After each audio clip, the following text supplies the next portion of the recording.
ground was shaking. I felt a sudden jolt. I wanted to bolt. The frog was hopping, the pancakes were dropping. I wanted to run, it wasn't very fun. Earth rumbled as I stumbled. I bumped my head, a trickle of red. Mom, Dad, this looks bad. My heart thumped in my chest, I could use a rest. There were no more sounds, even though I was upside down. The earth had opened, but not all was broken. Don't be in a hurry to meet nature's fury.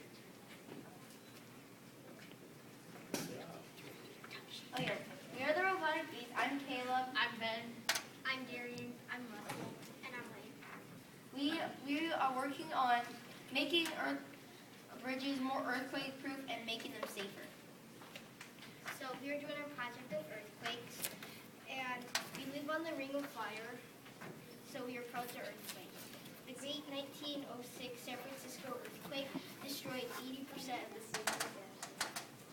And scientists have tried to predict what earthquakes strike, but they can only predict it only a few seconds before it hits.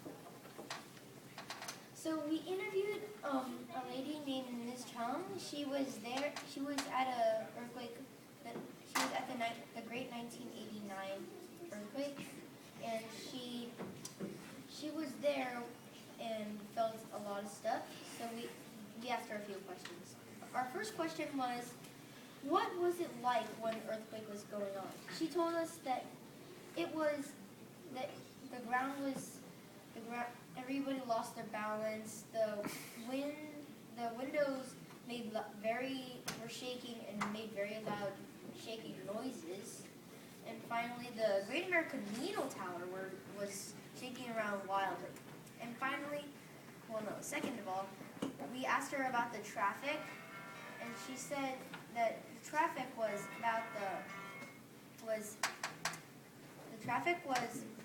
there was no power, so nobody could really see the traffic lights, and everybody was trying to get home, and just think about how congested the traffic must have been. And finally, we asked her about the damage. She said that most of the double-decker bridges in the Bay Area were destroyed, and that Chinatown and Marina took heavy damage because their houses were not bolted to the ground, and they were prone to fire because they were very close together. So we interviewed an architect and discussed about the bridges and what we could add to it to make it stronger. So first, there are three types of rigid structures, and two of them are more flexible. So first, the beam girders and the steel arches are able to withstand not too powerful earthquakes. And then the cantilever was the first type of bridge that the Bay Bridge was made.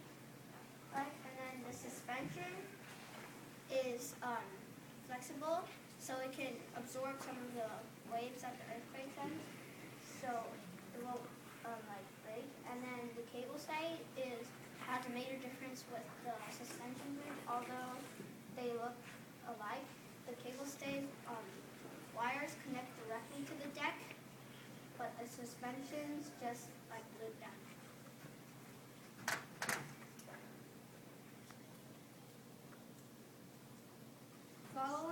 Following the interview, we used an online simulation tool to test out the 4 safety features.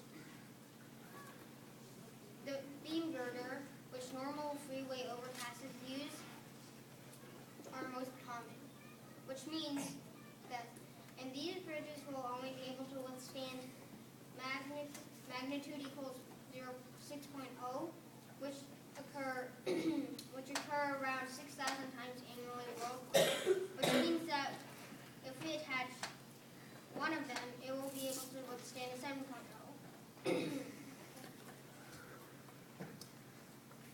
If we attach 3 out of the 4 safety features, it will be able to withstand a magnitude 8.7 earthquake. But these only occur around 15 times annually worldwide. This means that we should focus focus on developing stronger beam girders. 6.97. In a perfect world, we would tear. In a perfect world, we would tear down all of our bridges and put up suspension corded ones, which are more powerful and can withstand more powerful earthquakes. But since it's not a perfect world, as most of you know,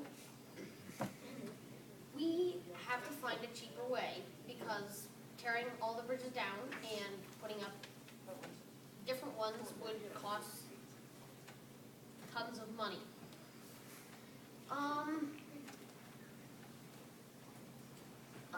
For a cheaper way to, save lives, we could put sensors like that model over there, sense if the bridge was going down. And then we could raise fences to stop other cars from falling. It doesn't really matter if the bridge falls, it matters how many lives you save that don't get on the bridge or fall off.